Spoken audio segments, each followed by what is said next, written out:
hari ini kita akan mempresentasikan atau mendiskusikan makalah pertama, yakni yang saya bawakan dengan judul eh, kajian tafsir di Indonesia.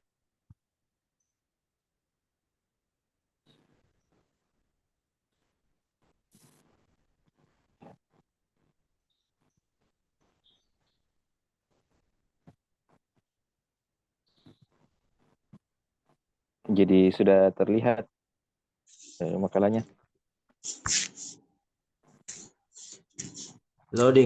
Loading. Saya lihat loading. Oh ya, Ustaz.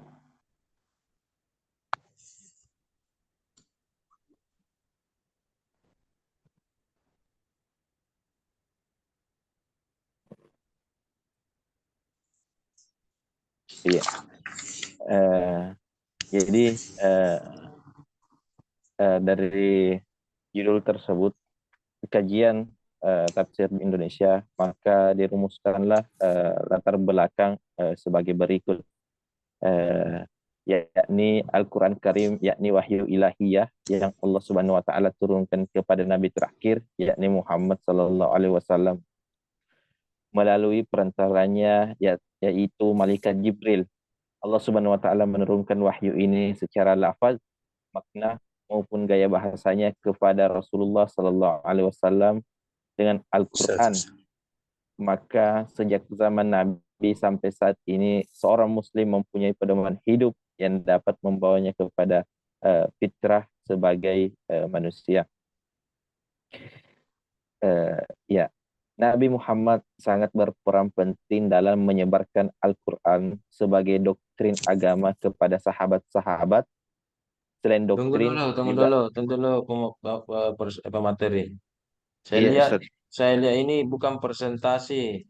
Kita sekarang selalu harus meningkatkan kemampuan kita. Ini namanya kita harus namanya baca makalah, Ustaz Oh Habibi iya ya. Ustaz. Iya Ah, Ustaz. beda itu presentasi dengan baca makalah. Saya lihat tadi perhatikan huruf per huruf, yakni dengan ya itu Anda ubah. Yang lain apa ya?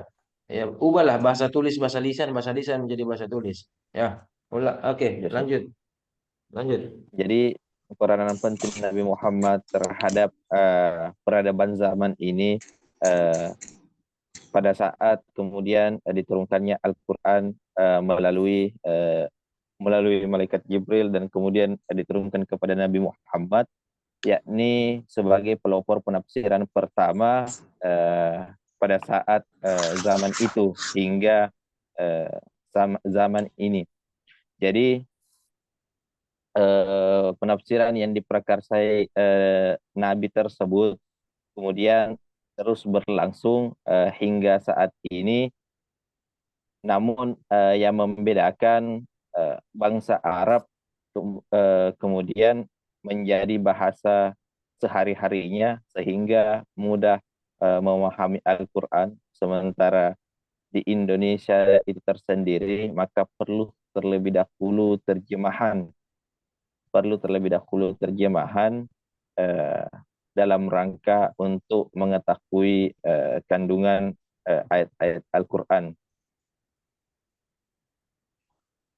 Jadi di Indonesia sendiri masih beristilah Nusantara sejak abad ke-16 masuknya penafsiran di Indonesia, walaupun tafsir yang telah didapati pada abad ke-16 ini belum menuai apa penulis yang representatif, namun pada abad ke-17 sudah ada karya tafsir yang ditulis oleh Syekh Abdul Rauf As-Singkili dari Aceh yang berjudul Terjuman Al-Mustafid.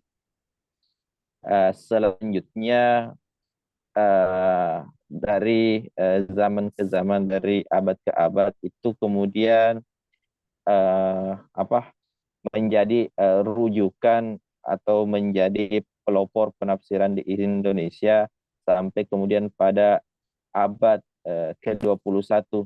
Jadi awal mulanya tafsir ini hadir mulai bermacam-macam, mulai dari terjemah, mulai dari ditulis per orang, mulai ditulis per kelompok, dan menggunakan bahasa-bahasa lokal untuk memudahkan masyarakat-masyarakat sekitar. Selanjutnya, untuk mengkuat atau mengkaji hal tersebut, maka penulis merumuskan 3 masalah di sini, yakni yang pertama, apa esensi kajian tafsir di Indonesia. Yang kedua, bagaimana ruang lingkup kajian tafsir di Indonesia. Dan yang ketiga, bagaimana tujuan kajian tafsir di Indonesia.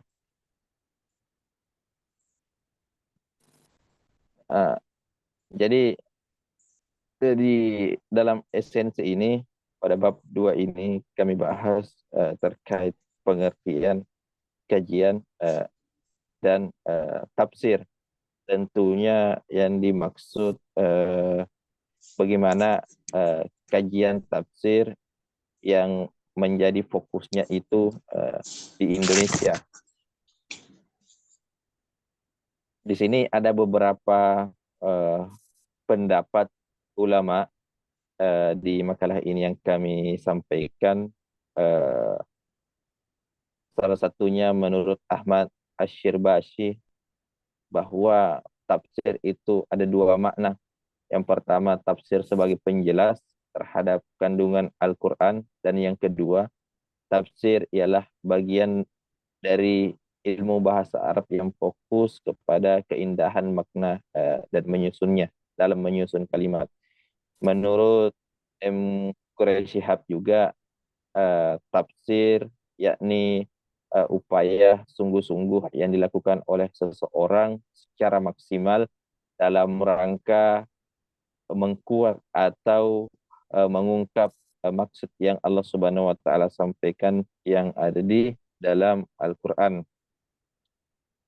Jadi dari beberapa pendapat tersebut, maka penulis di sini merumuskan kajian tafsir yang dimaksud, yakni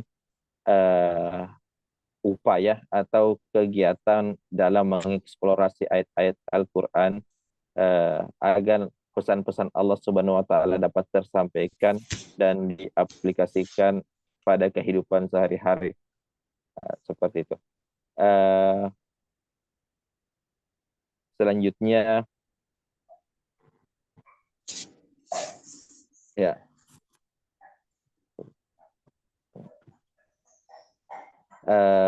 kajian tafsir di Indonesia ini merupakan perkembangan atau proses menelaah ayat-ayat Al-Quran yang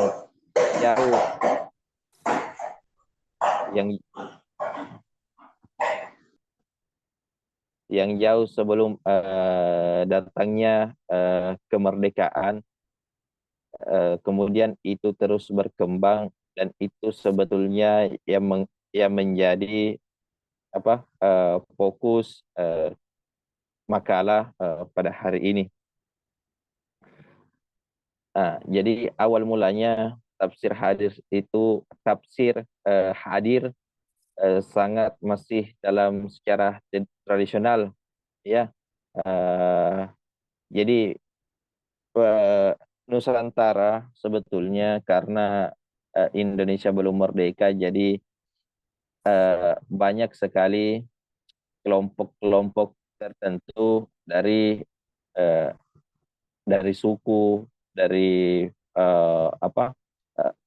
kawasan-kawasan tertentu, misal Jawa, Sunda, Bugis, itu kemudian yang menjadikan hadir tafsir-tafsir sesuai dengan karakter atau bahasa setempat. Jadi istilahnya, singkatnya, bisa disebut tafsir kawasan. Jadi tafsir kawasan itu berkembang sesuai dengan tempat dan bahasa yang dipakai. Di sini juga kami sampaikan terkait ruang lingkup cakupan kajian tafsir. Jadi ruang lingkup kajian tafsir itu luas, eh, yakni karena objeknya Al-Quran, sehingga tentu banyak ayat-ayat yang dikaji seperti halnya akidah, akhlak, maupun fikih. Adapun di sini kami sampaikan beberapa karya terkait hasil kajian tafsir, ya. Eh, di sini ada beberapa karya, baik itu yang dilakukan perorangan, per kelompok, dan beberapa langkah-langkah yang mereka lakukan. Contoh misalnya ada yang melakukan eh, oh ya, ada yang melakukan penafsiran itu secara full 30 juz. Ada juga eh, secara tematik, ada juga mengkaji beberapa ayat saja atau beberapa surah saja atau beberapa juz saja. Namun sebetulnya yang mempelopori atau yang paling yang paling pertama yang dibutuhkan persoalan terjemahan, karena awal mulanya eh, tafsir atau kajian Al-Quran masuk ke Indonesia itu eh, agak terbilang berat karena bahasa yang digunakan tentu berbeda dengan bahasa kesehari-harian masyarakat Arab yang menjadi konsumsi pribadinya. Selanjutnya yang terakhir yakni tujuan dalam eh, kajian tafsir di Indonesia. Jadi tafsir mempunyai posisi atau peran penting, posisi strategis. Bahkan ilmu tafsir ini menjadi, sebagian ulama berpendapat, menjadi ilmu agung. Karena kenapa? Karena dianggap bahwa tafsir ini atau kajian tafsir ini merupakan sebuah kunci dalam membuka gudang-gudang mutiara terhadap kandungan-kandungan Al-Quran. Maka bagaimana bisa itu dilakukan bila tidak mengetahui tafsir Al-Quran? Mungkin itu saja yang sempat kami sampaikan, lebih dan kurangnya mohon dimaafkan. Wakhirul kalam, kami kembalikan kepada moderator. Baik, terima kasih sudah memaparkan makalah terkait kajian tafsir di Indonesia. Kita melanjutkan ke tahap berikutnya, yaitu forum tanya jawab. Mungkin dari teman-teman ada yang mau bertanya kepada pemakalah, saya sendiri dan juga Ustadz Muhammad Rusdi. Ustadz Rusdi mau bertanya?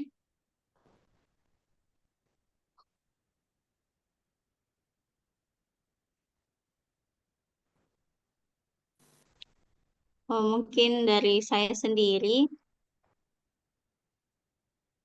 ingin bertanya kepada pemateri.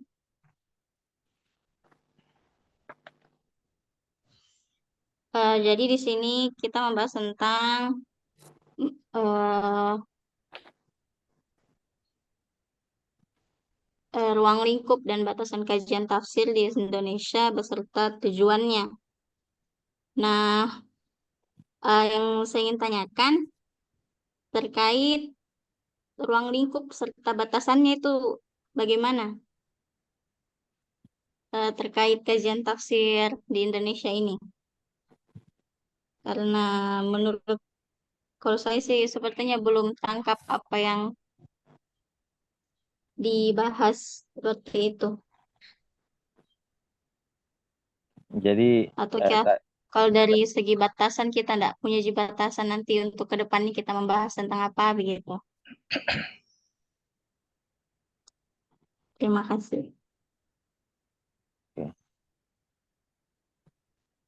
Bagaimana ini moderator? Saya langsung jawab atau Oh iya, yuk Pak, saya kita, moderator kali ini. kita Oke, Atau jika atau mau saya, menjawab, se- oh Ustadz Muhammad Rusdi juga mau bertanya. ya, ya. Terima kasih kepada Pak moderator yang pada hari ini menyampaikan makalahnya. Baik, eh, eh, kita sama-sama tahu bahwa objek dari penafsiran Al-Quran yang dilakukan oleh para mufassir Indonesia adalah Al-Quran Al-Karim.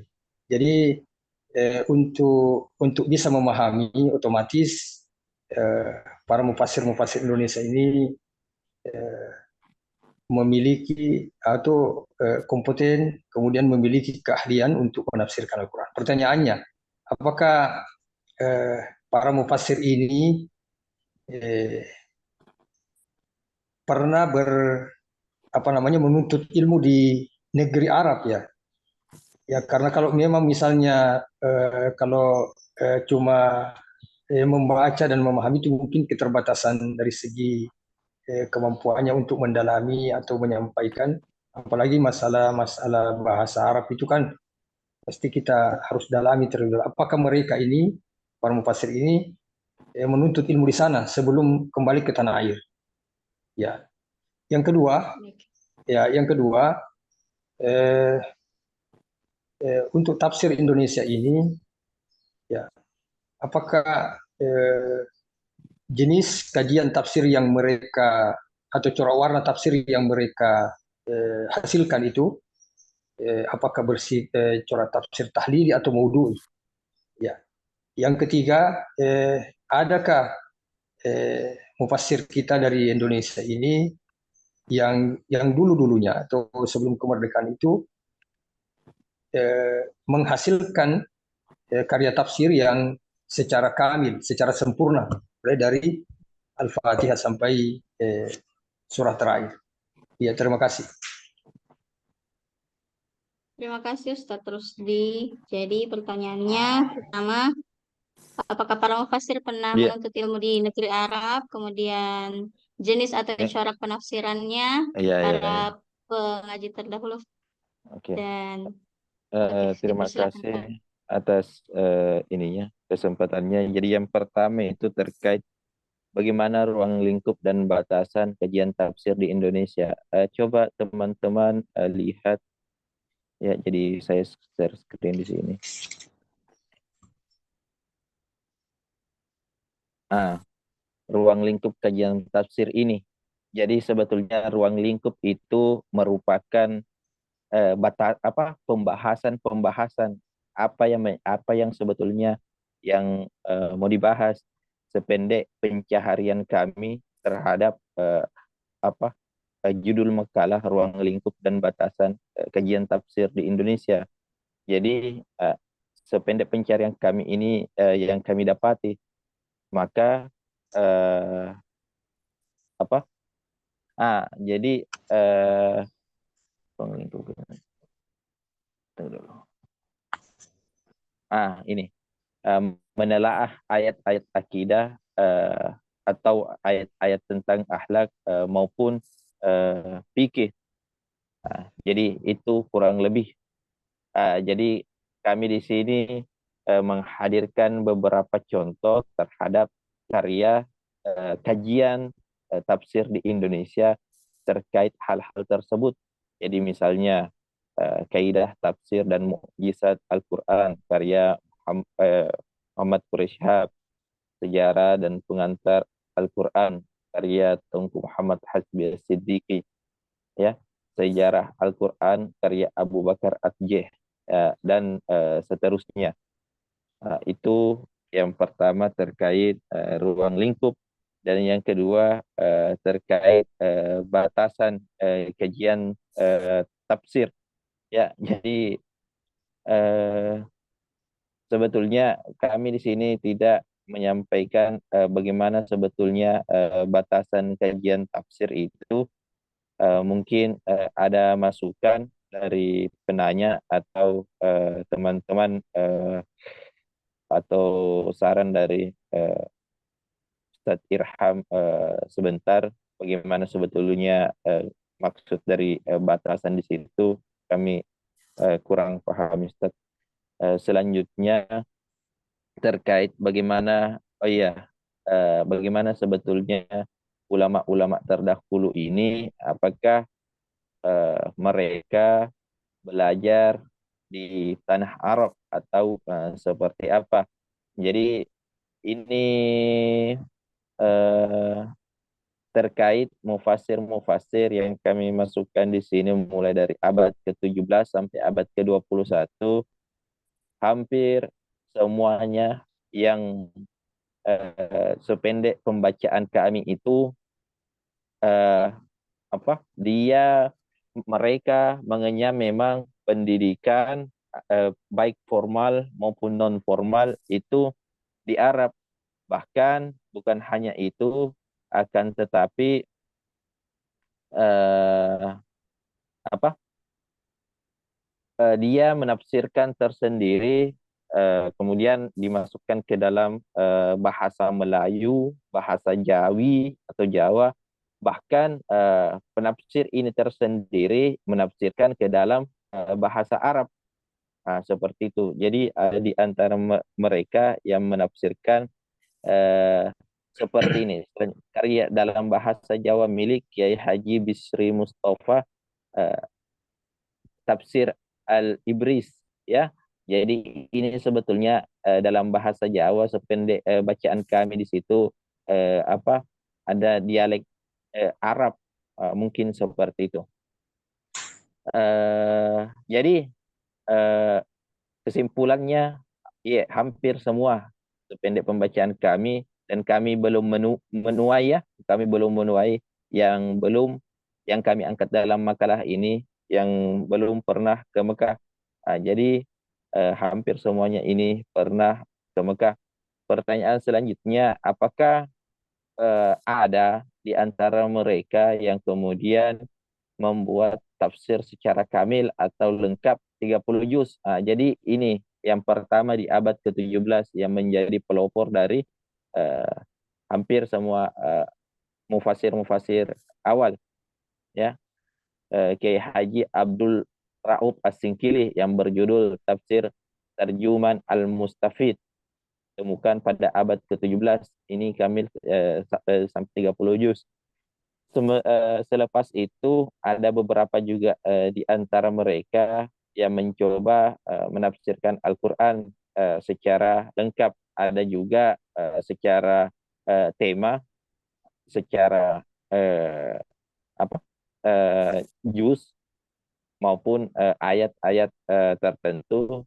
Dan kami juga di sini mengangkat eh, kajian tafsir di Indonesia, yakni bukan hanya ada juga yang melakukan penafsiran secara per kelompok, mulai dari melakukan terjemah, yakni Kementerian Agama, ya ini ya, di tahun 1967. Mungkin itu dulu yang kami sampaikan. Kami kembalikan ke moderator.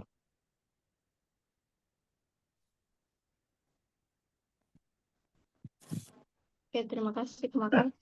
Tadi yang mufasir yang menghasilkan tafsir secara maudhu, isam atau tahlili, sudahkah? Oh, sudah minta kamu. Ya mungkin dari Ustadz Rusdi mau menyanggah atau menambahkan. Ya, baik. Kita sama-sama ketahui bahwa munculnya awal tafsir di Indonesia itu antara abad 16 sampai atau abad ke-17 yang dipelopori oleh Abdul Rauf Singkili. Ya.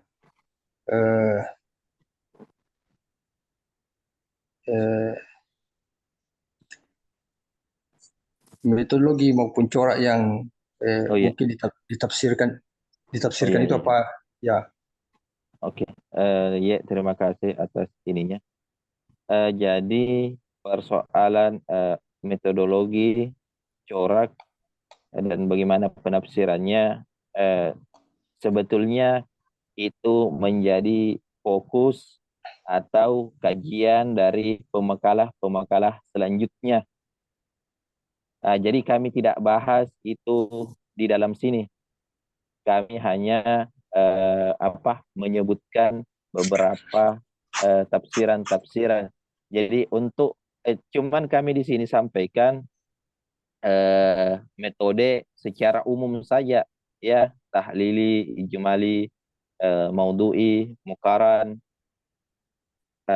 Tapi kami tidak mengklasifikasikan ini yang menggunakan ini metode ini yang menggunakan metode ini. Kami rasa itu menjadi fokus untuk makalah-makalah yang akan datang. Mungkin itu, Ustaz. Oke, terima kasih Ustaz Rusdi dan juga Ustaz Ahmad Habibie. Sudah terjawab ini kah? Apakah pertanyaannya Ustaz Rusdi sudah Ya, terjawabkan? baik. Karena pembahasan ini atau makalah ini berkaitan dengan kajian tafsir di Indonesia, tidak memilah-milah tokoh kemudian jenis tafsir yang dihasilkan. Iya. Ya, saya kira ini sudah terjawab. Dan untuk pemakalah berikutnya itu nanti pendalaman mungkin dari satu tokoh ke tokoh-tokoh yang lain. Ya, Iya. mungkin ini masih ada pertanyaan karena waktu masih ini panjang. Apalagi Iya, waktu Silakan. berbuka juga baru Masih panjang sekali. masih panjang, insyaallah. Baik, mengenai kajian tafsir ini, kita mengetahui bahwa munculnya tafsir di Indonesia itu sebelum kemerdekaan Republik Indonesia, jauh-jauh sebelumnya. Ya, ya. Karena ini berbicara mengenai kajian tafsir yang salah satunya, ya, mungkin gambarannya secara umum bahwa para mufassir Indonesia ya memiliki keterbatasan di dalam menafsirkan Al-Quran karena mendapatkan tekanan-tekanan dari penjajah, ya, dari penjajah. Jadi kalau mungkin ini tidak terkait dengan satu tokoh, tetapi secara umum, ya, ya.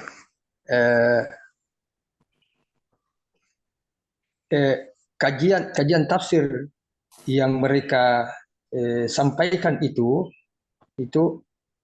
apakah kajian-kajian itu berupa dalam bentuk pengajian-pengajian yang mereka sampaikan? Ya, apakah ada bukti-bukti yang bisa kita terima atau kita bisa jadikan jadikan bukti sehingga kajian-kajian tersebut bisa bisa diterima secara ilmiah. Ya.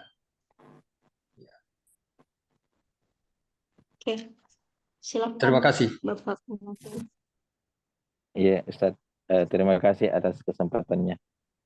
Yang pertama terkait penafsiran ulama-ulama terdahulu, dan kami sebetulnya di sini menelusuri bagaimana kendala-kendala mufasir-mufasir terdahulu, tapi mungkin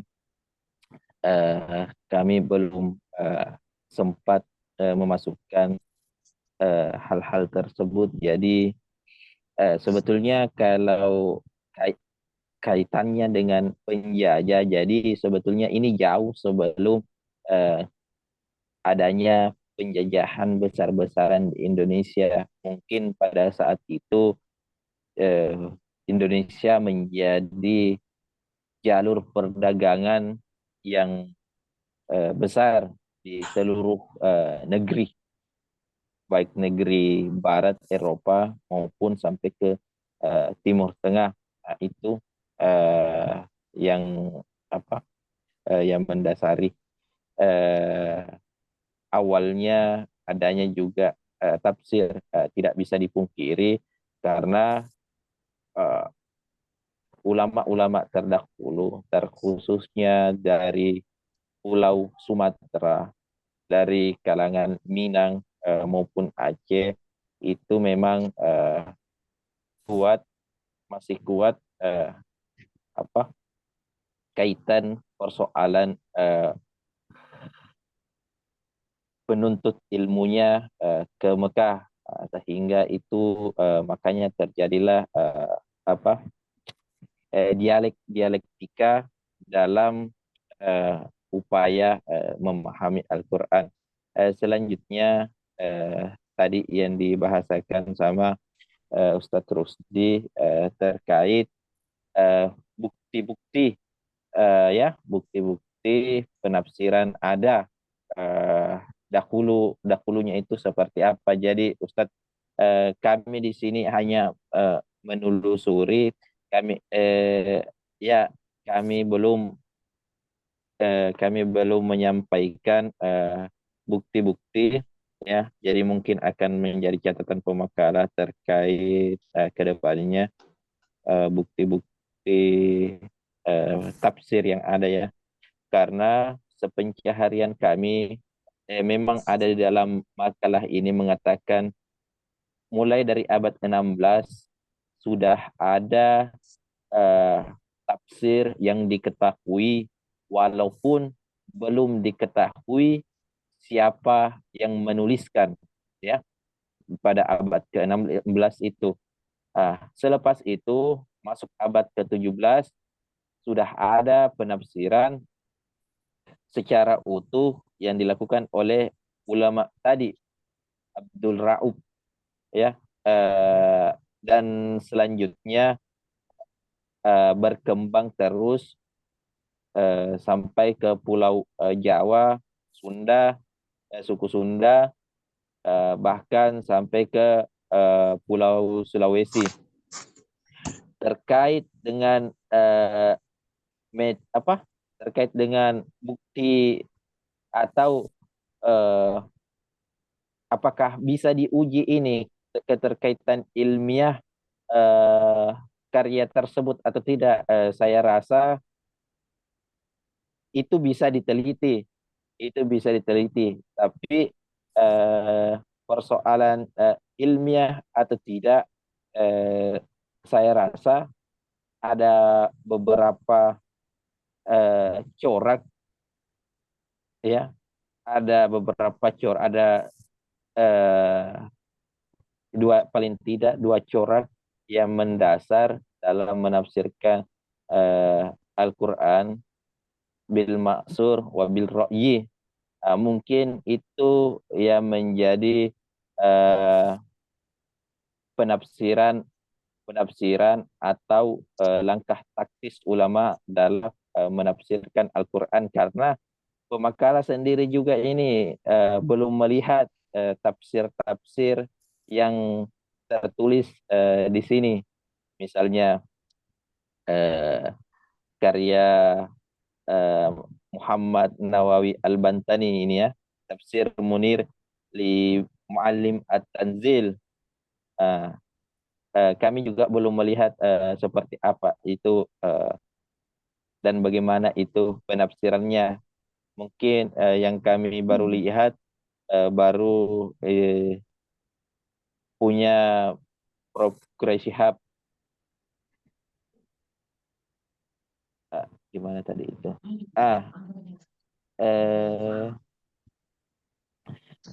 Jadi di sini juga ada 4 ya. Tunggu dulu.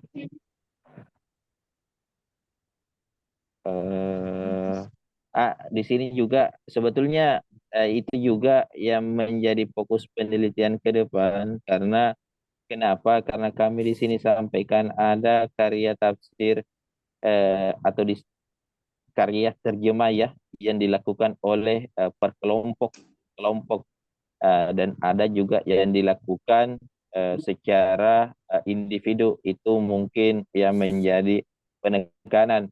Kenapa? Karena perkembangan penafsiran yang dilakukan oleh ulama-ulama Nusantara, ulama-ulama Indonesia, ternyata dari dulu sampai sekarang itu lebih kuat atau lebih terfokus ketika dilakukan oleh seorang penafsir saja, ya.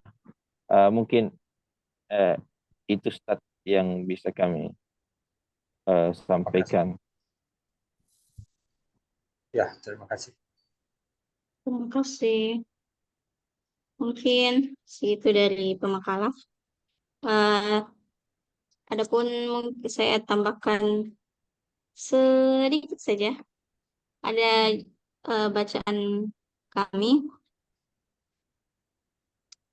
Jadi pada masa penjajahan mungkin begitu ya, ada beberapa ulama yang menjalankan gimana ya, bukan hijrah sih, kayak karena adanya penjajahan dari Belanda pada abad tersebut, pada abad 18 sampai 19,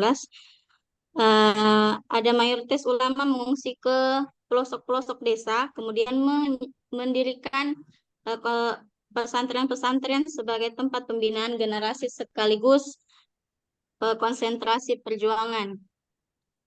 Jadi ulama tidak berfokus pada menulis karya, kan tetapi lebih cenderung mengajarkan karya-karya yang telah ditulis pada para ulama sebelumnya. Jadi memang ada penafsiran yang dilakukan secara lisan dan juga ada juga penafsiran yang dilakukan secara tertulis.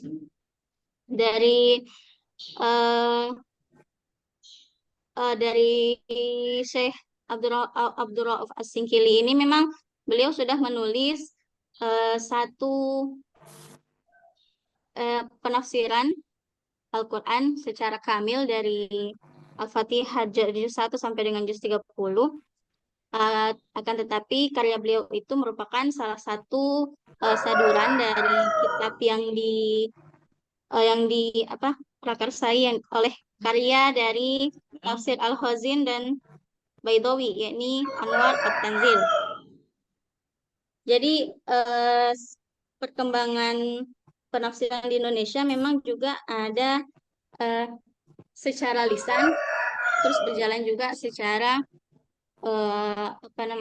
tertulis. Jadi apalagi waktu zaman-zaman Belanda kan, jadi otomatis kayak tadi yang disampaikan sama pemakalah, banyak ulama-ulama yang membuat kelompok-kelompok sendiri. Jadi dari situlah mereka akhirnya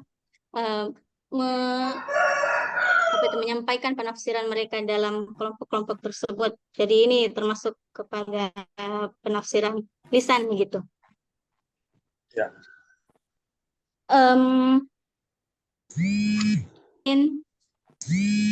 Segitu dari saya. Dari buka lagi sesi selanjutnya, Ustaz.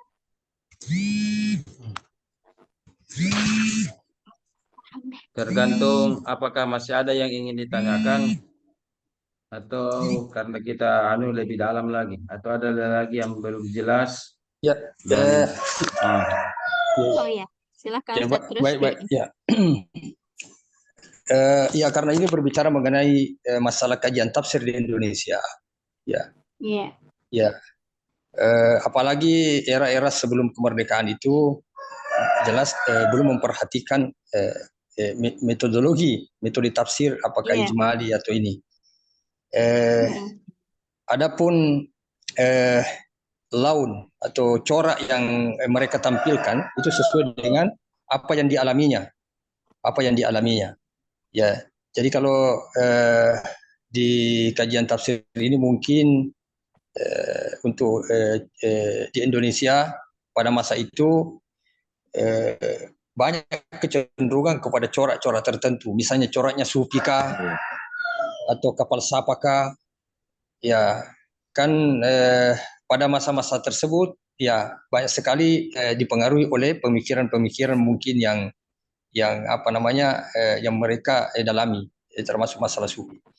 Ya, ya karena diangkat tadi siapa Abdul Rauf Singkili, ya karena diangkat tadi di makalahnya, ya, dan secara tidak langsung apa yang dituangkan dalam makalah tulisan itu, ya penulis mungkin mohon maaf, apa yang diangkat itu mesti dipertanggungjawabkan sebagaimana yang disampaikan pada awal pertemuan kemarin Pak pembimbing kita Pak Doktor. Jadi tidak perlu panjang tulisannya, tidak perlu ini, tetapi apa yang dituangkan di situ itu bisa dipertanggungjawabkan. Jadi istilah-istilah yang digunakan itu dapat kita pertanggungjawabkan, ketahui, termasuk mengenai masalah tokoh yang diangkat, yaitu Abdul Rauf Singkili. Pertanyaan saya di sini, karena diangkat, apakah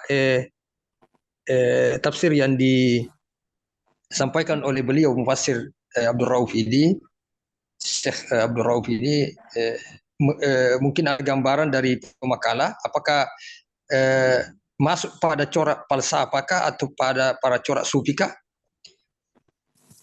atau lain-lain? Ya. Terima kasih atas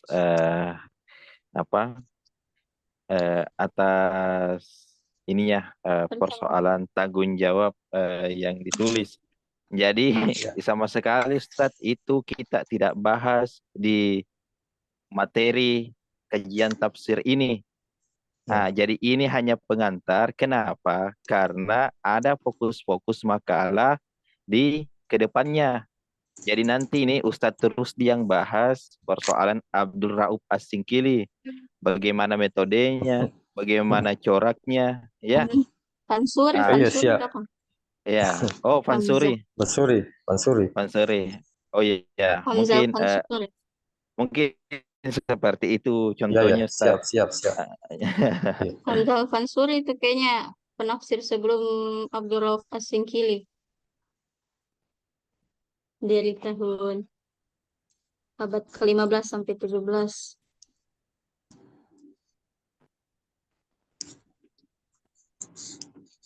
Sudah Ustadz begitu. Kira-kira pertanyaan antum sudah terjawab nih Ustadz? Ya sudah. Artinya kalau itu secara apa namanya sebenarnya belum terjawab ya. Tapi karena bahasannya itu regulasinya sampai di situ, ya mau tidak mau harus diterima karena belum membahas satu tokoh dan jenis corak tafsir. Ya, terima kasih. Terima kasih Ustadz. Ada lagi yang mau dipertanyakan?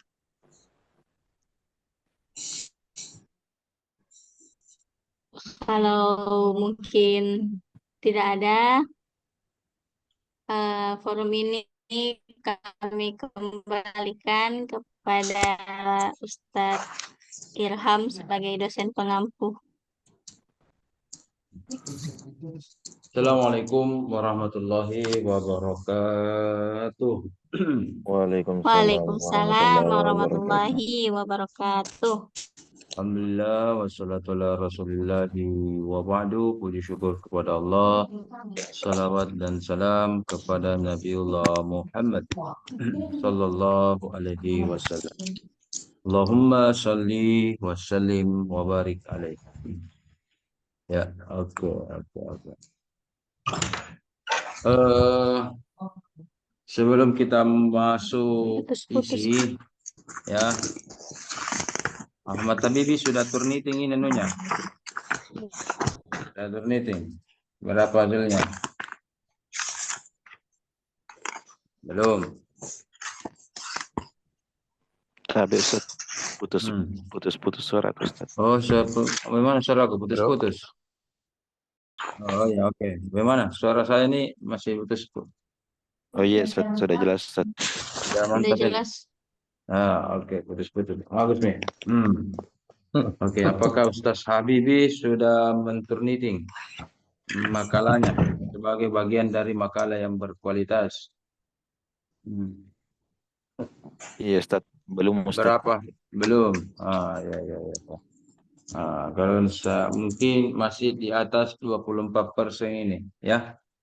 Ya, saya melihat secara sepintas masih di atas. Nanti dituritin lah masing-masing. Oke. Masih ada di atas 24%. Oke. Kemudian mungkin sedikit terlambat. Kemudian sesuai pedoman KTI. Terutama yang terbaru. Bagaimana? Sudah sesuai atau belum ini? Belum. Belum kan? Apa? Coba tampilkan satu halaman saja, halaman pertama saja, Ustaz Habibie. Iya Ustaz. Tampilkan dulu. Kita sebenarnya kalau sudah bagus ini tinggal cerita tentang substansi sebenarnya, tetapi maaf, terkadang ada hal-hal yang sedikit mengganggu. Sedikit mengganggu dan itu berulang beberapa kali hal tersebut dan supaya tidak terulang ke makalah berikutnya. Misalkan ya stop begini saja dulu. Ya, kira-kira sampul saja dulu ini, sampul saja dulu ini. Sampul saja dulu ini. Belum yang lain. Sampul saja. Apakah sampulnya sudah benar, sudah tepat atau bagaimana? Mana tadi sampulnya? Terus ke bawah lagi, ke bawah. Ada tadi nama. Ke bawah, ke bawah, ke bawah, ke bawah. Mana ke bawah? Masih ke bawah sedikit. Oh ya, stop, stop ya begitu. Oke, oke, begitu tadi. Oke, oke, oke. Kira-kira sudah benar atau tepat sesuai dengan pedoman KTI yang terbaru atau bagaimana? Komentar dulu Ustaz Habibie. Sudah benar ini atau langsung jadi copy paste atau bagaimana?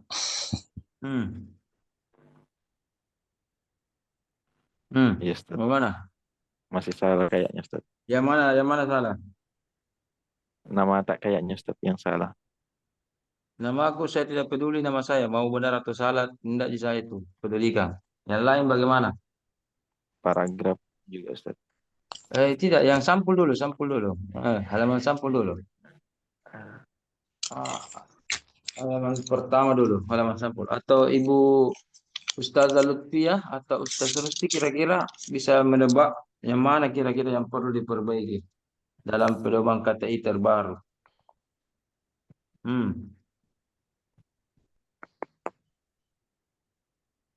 Yang mana? Kalau namanya Ustadz kayaknya nggak usah pakai garis bawah. Kemudian program bagian bawahnya itu pasca sarjana saja, nggak usah pakai program. Nggak pakai program. Terus UIN-nya tidak disingkat.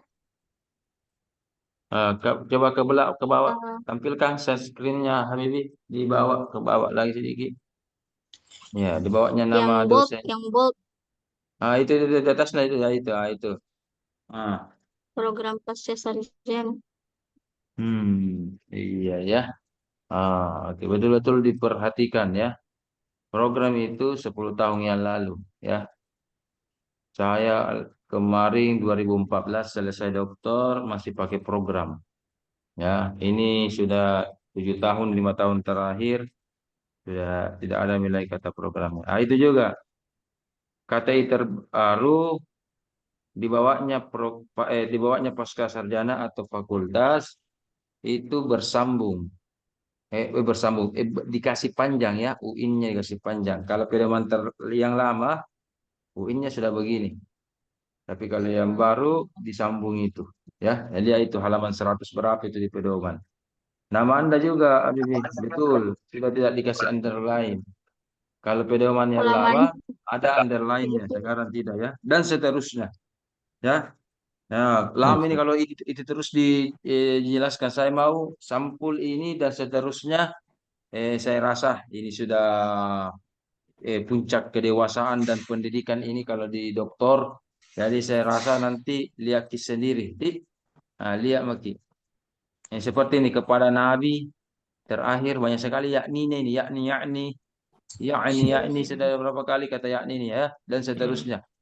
Kapan Parafrase tahu. Nabi itu N kecil, kapan itu Nabi N kecil, kapan itu M, misalkan Muslim M besar, N kecil atau N kecil, itu saya rasa tata bahasanya nanti diperbaiki masing-masing ya. Nah, dan seterusnya. Apakah sudah pakai Mendeley juga ini? Ustaz Habib belum, Pi? Belum, Ustaz. Nah, dan seterusnya. Oke. Dikerja memang sesuai kemampuannya, tetapi disitulah penilaian kami di mana kemampuan masing-masingnya. Kita mau aspek metodologi, penulisan, teknik, pedoman KTI, KBBI, tata bahasa semakin hari nanti semakin bagus ya. Karena mau membuat disertasi ya. Dan silahkan ajukan judul dari sekarang. Semester 1 itu sudah bisa nih mengajukan judul ya. Oke, apakah nuansa maudhui, nuansa living Quran, kajian kitab, kajian toko. Silahkan jalan-jalan ke Pasca, membawa belangko formulir pengajuan judulnya ke Pak Rahman Saka atau Ibu Yus, ke Prodi.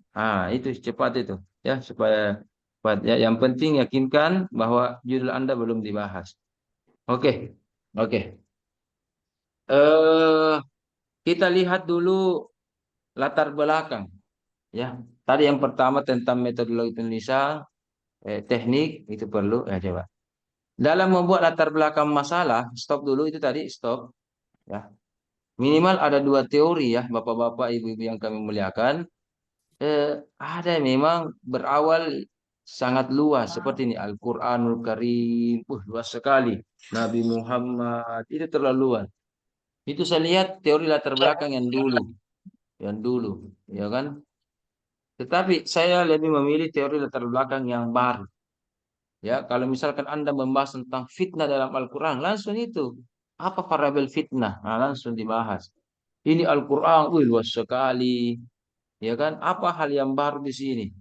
Nabi Muhammad berperan penting. Ya kan? Dan seterusnya. Coba lihat, scroll lagi. Apa yang bisa dipetik di situ dalam kajian-kajiannya, ya kan? Diketik lagi.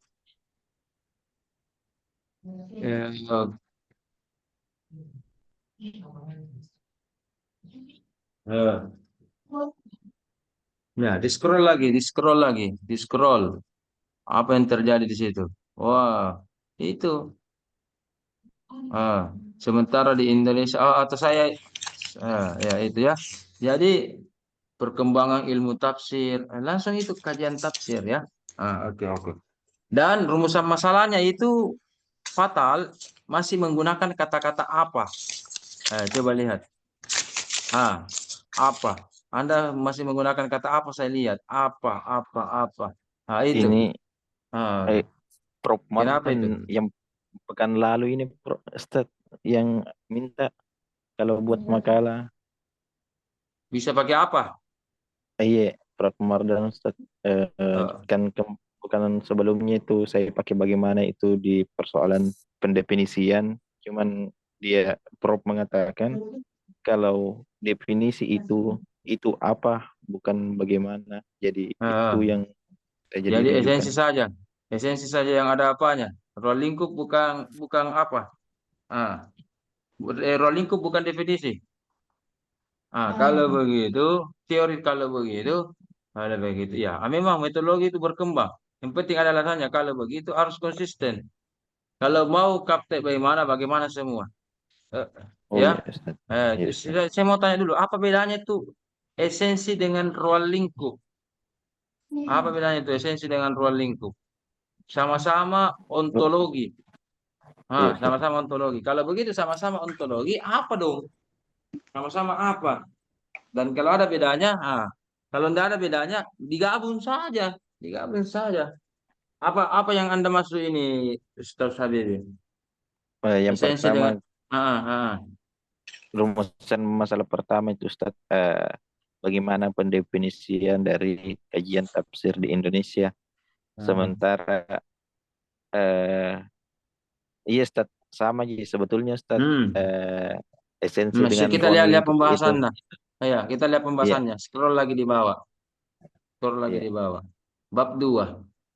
Dan ini bab 2 yang sangat mengganggu konsentrasi saya tadi. Bukan tadi, dari anu mentung ku baca ya. Dari tadi pagi memang saya baca.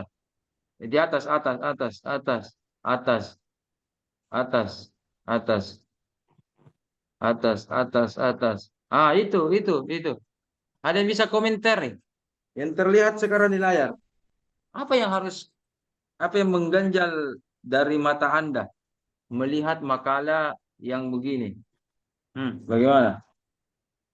Ibu Lutfia atau Pak Rusdi bisa menanggapi, atau Pak Habibie sudah tahu apa namanya?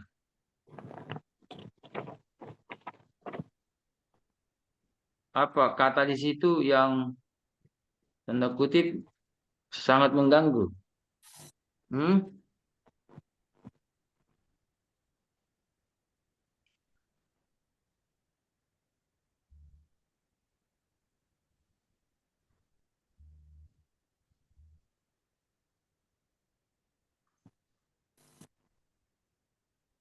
Nah, ada.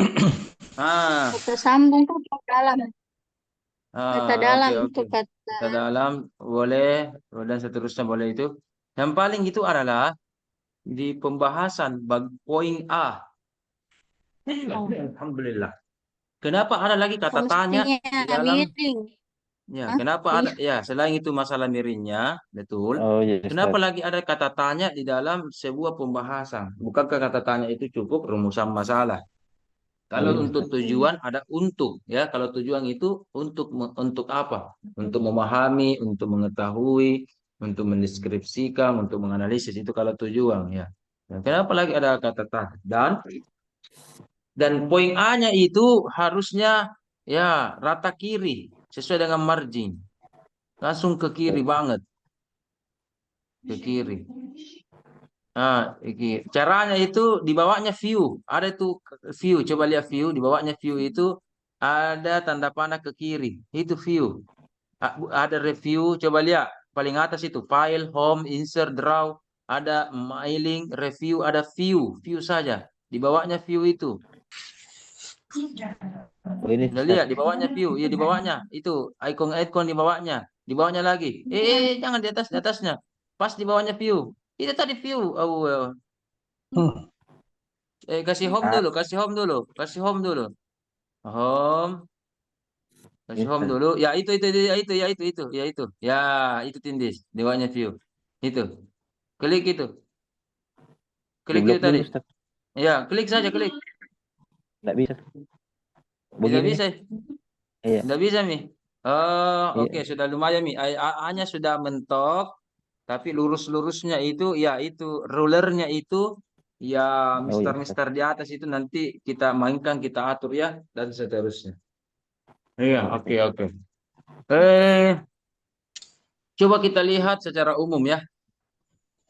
Kalau ditanya ini Ustaz Habibie, kajian tafsir di Indonesia, sejarah tafsir di Indonesia yang kita akan bahas nanti ini, apakah coba tadi jadi ada tadi yang menarik. Saya suka itu kalau ada kesimpulan begininya. Jadi, oh tunggu dulu. Yang Anda kaji itu tidak ada kata Indonesia ya? Tidak ada kata Indonesia ya? Kajian ada, tafsir ada, kata Indonesia tidak ada, Oh ya. iya, Ustaz. Tidak ada. Padahal sebelum kemerdekaan, siapa namanya Indonesia? Apa namanya Indonesia? Nusantara, Nusantara. Nusantara. Itu, iya kan? Iya. Kalau begitu bisa saja kita tidak kaji itu Nusantara, Oh, iya Ustaz. kan? Itu batasi. Jadi, oke. Jadi Indonesia apa yang dimaksud itu adalah kalau masa kemerdekaan itu Indonesia ini pra kemerdekaan atau kerajaan dan seterusnya apa? Nah, yang kurang itu ketika kajian tafsir di Indonesia. Jadi bagaimana? Oke, kita lihat. Tadi saya dengar kesimpulan dan dibacakan tadi oleh Habibie. Ada tadi di bawah. Jadi yang Anda masuk kajian tafsir ini di bawah terus. Mungkin di halaman berikutnya. Sebelum memasuki rumusan masalah kedua. Jadi yang Anda maksudkan itu, nah ini nama-nama ulama juga nanti diperbaiki ya. Terus jadi apa yang Anda maksud? Maka ini terus. Jadi yang Anda maksud terlalu. Jadi kajian tafsir di Indonesia yang dimaksudkan Itu yang penulis dimaksud stop. Jadi itu adalah saja ya, stop. kitab-kitab Oleh penulis adalah coba. Saya minta pertanggungjawaban dari Ustaz tafsir. Habib. Jadi cukup itu saja ya. Jadi ini saja yang kita akan bahas, kajian-kajian tafsir, sejarahnya. Ya, cukup begitu. Iya, Ustaz. Pertanyaannya, tadi saya dengar ada karya-karya yang kita kaji dalam bentuk terjemahan. Apakah berarti tidak masuk? Karena cuma kita tafsir yang dipakai. Bagaimana kalau begitu, Ustaz Habibie? Kita terjemahan. Oke. Tadi juga dikatakan bisa saja ada tafsir-tafsir yang secara lisan. Tadi dikatakan ini cuma yang tertulis.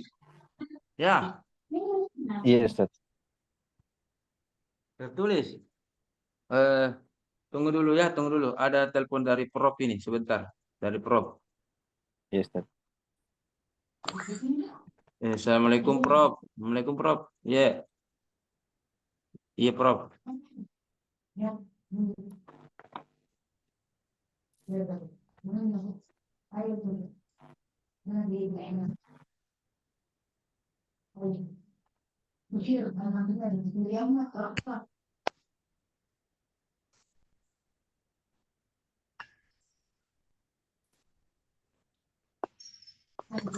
Oke Prof. Ya. Oke. Jadi bagaimana itu? Kalau kita berikan kesempatan Ustaz Habibie atau Ibu Lutfia atau Pak Rusdi, jadi kita harus sepakati dari awal ini sejarah tafsir kajian di Indonesia ini yang kita masuk hanya cuma kita tafsir, hanya yang tertulis atau bagaimana? Hanya yang memiliki karakter lokal saja dan seterusnya. Atau ada yang bisa menambahkan? Silakan. Ada mungkin Pak Rusdi atau siapa? Ibu Lutfia atau Pak Habibie mau meralat ucapannya atau tetap begini saja? Bagaimana? Baik, Ya, Prof. silakan Baik, Pak Pak Dokter. Ustaz. Ya. Silakan. Baik, saya kira untuk lebih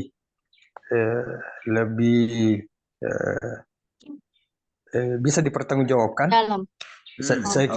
Saya kira jenis tafsirnya saja, subtafsirnya saja. Karena kalau misalnya terjemah dan sebagainya itu bahasanya lain. Jadi fokus di tafsir saja. Jadi tafsir saja.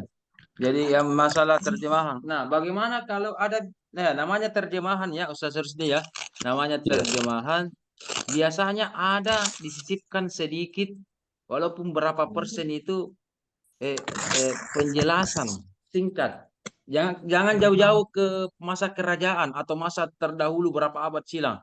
Kita saja lihat di Kemenak ya, terjemahan Kemenak.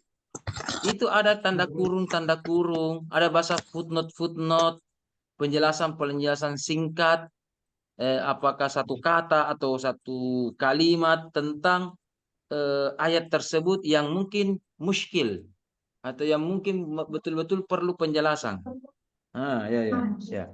Kira-kira kita tafsir yang nuansa demikian, oke lah 90% terjemahan, ada mungkin 5-10% sedikit penafsiran. Apakah itu juga tidak dikasih masuk kategori atau bagaimana?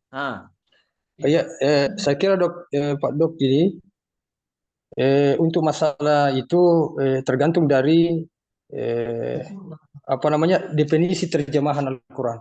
Kalau saya lihat di cetakan-cetakan yang diterbitkan di Arab itu, yang sudah diterbitkan di Arab, baik itu berbahasa Indonesia ya di Madinah maupun di yang terjemahan bahasa daerah yang sekarang ini sudah ada bahasa Mandarin yang sudah diterjemahkan di percetakan Islam Madinah, di percetakan di Madinah, itu tidak dikategorikan sebagai tafsir. Tetap di situ ditulis terjemahan Al-Quran, bukan tafsir. Kalau Turjunanul Mustafid Turjumanul Mustafid. Dari kata turjuman berarti terjemahul Mustafid. Kira-kira masuk tidak ruang lingkup kajian kita sejarah tafsir di Indonesia? Masuk, Ustaz. Bagaimana Ustaz Rusdi? Ya. Itu tadi karya-karya Iya. terdahulu ini. Masuk atau Iya. tidak? Saya kira Pak Dokter itu tergantung dari penilaian kita. Jadi kalau memang disepakatikan ilmu ini dinamis, ya ini apa namanya definisi ini dinamis. Maksudnya Ya. ketika seluruh ulama sepakati itu yang disepakati, maka itu yang bisa dijalankan.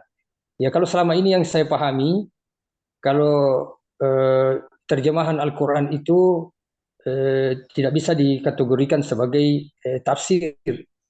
Ya kan tafsir ini sudah apa namanya sudah memiliki metode penafsiran yang sama-sama yang sekarang kita hadapi, yaitu metode ijmali, maudu dan sebagainya. Kalau misalnya terjemah dari kata-kata, kemudian maupun misalnya ada penambahan kata-kata sisipan atau kata-kata tambahan dari lafaz-lafaz yang mungkin yang sulit dimengerti, itu bukan dikategorikan tafsir, masih terjemah. Ya. Oke, perbedaan tafsir dan terjemah sudah kita sepakati. Tinggal apakah di dalam mata kuliah ini kita juga sisipkan hal-hal yang berkaitan atau yang berhubungan, bersentuhan dengan Al-Quran. Yang penting berhubungan dengan Al-Quran, ya kan? Apakah dalam bentuk tafsir, terjemahan, atau ada ijmali saja singkat sekali? Apakah tafsir itu hanya 30 juz atau bahkan cuma satu surah Al-Fatihah atau cuma juz amma? Apakah itu juga kita tambahkan atau kita skip? Ya khusus saja kita tafsir saja. Adapun yang nuansa terjemahan-terjemahan, padahal itu karya-karya pendahulu juga, kita hilangkan atau bagaimana? Kalau dihilangkan ada beberapa tema yang harus diganti dan kita harus cari ulang, atau bagaimana sesuai dengan makanya kita harus sepakat memang ini di awal. Makanya kemarin dikatakan pertemuan awal ini adalah pertemuan penting, menentukan apa yang dilakukan selanjutnya. Iya. Ya,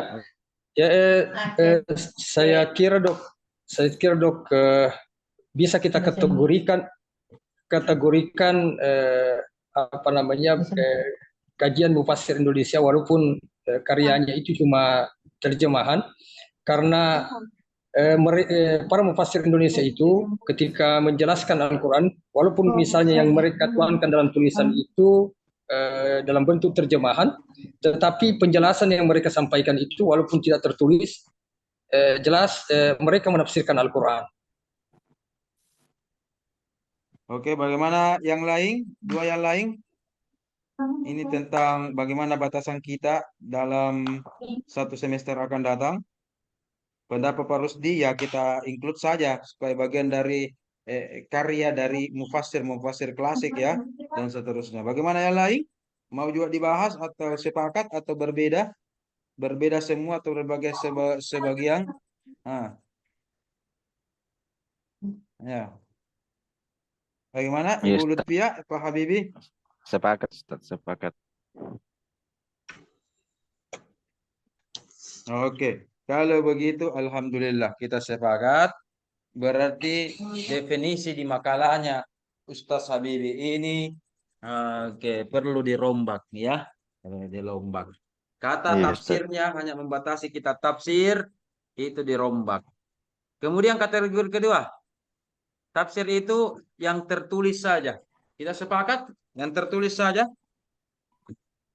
Siapa tahu ada nanti ceramah-ceramah dari Adi Hidayat, mau Anda kasih masuk sosmed solmed, ya kan, Khalid Basalama atau siapa ke, ya kan, Anda juga kita kaji, yang penting bersentuhan dengan Al-Quran, penjelasan Al-Quran, pemahaman Al-Quran, masuk tafsir itu, ya kan, kecuali dia bahas tentang sejarah Indonesia Kita tidak peduli itu, bukan mata kuliah kita.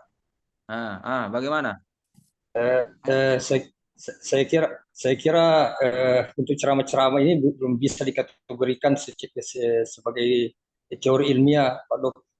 Karena syarat keilmiahan itu objeknya material.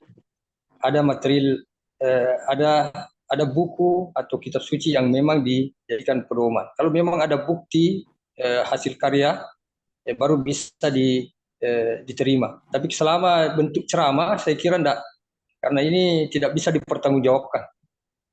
Oke. Kalau secara tertulis tidak bisa. Secara lisan adalah bukan ilmiah ya. Kalau secara lisan ya. Gitu. Jadi harus tertulis. Oke. Bagaimana Ustaz Lutfia, Pak Habibi? Iya, Ustaz, yang tertulis saja kita pakai. Yang tertulis saja. Oke. Kemudian, ada saya lupa kata kita tafsir. Apakah harus itu ada dalam sebuah judul buku tafsir? Ada kata-kata tafsirnya, misalkan tafsir Tabari, tafsir Ibnu Katsir, atau walaupun tidak ada kata-kata tafsirnya, bahkan itu misalkan kata-kata fikih, misalkan dia kata-kata ulama kita mengatakan ini kitab solat, ya. Tetapi di dalamnya banyak ayat-ayat tentang solat, ya kan? Kemudian dia jelaskan bagaimana, ya kan? Dihubungkan bagaimana wudhu, solat, dan seterusnya, ya kan? Atau tentang faraid, kitab al-faraid. Ya, faraid itu banyak sekali ayatnya itu, atau mawarif, kan? Banyak. Oke. Ataukah itu dikasih masuk nuansa kitab fikih? Atau bisa juga kita juga klaim, wah, kan sudah membahas ayat, berarti kita bisa klaim, ini bagian dari tafsir ini. Cuma coraknya fikih. Bagaimana? Kalau ada kitab-kitab begitu, kita ambil atau tidak? Ya, diambil, Dok. Diambil dengan Ya, alasan? Dengan alasan keterbatasan para mufassir Indonesia itu menghasilkan tafsir secara utuh. Ya karena mufassir Indonesia itu sampai sekarang menurut kami ya, penelusuran kami, tidak ada secara kamil yang membahas secara utuh, kecuali dengan corak-corak tertentu, misalnya dipengaruhi oleh sofistik, falsafah dan sebagainya. Apa Ya, dimaksud secara utuh, Pak Ustaz? Saya mau kaji dulu. Apa itu maksud secara utuh? Ya, secara utuh dalam artian ini mulai dari ayat pertama sampai ayat terakhir.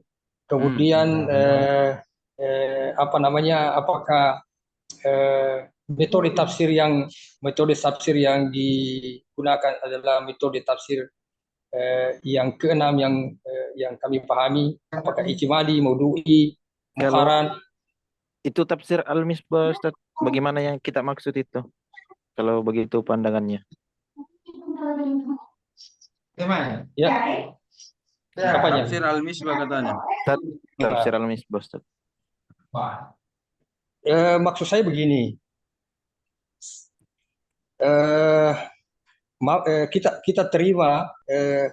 Kita terima kalau memiliki corak-corak tertentu. Ya, maksud saya di sini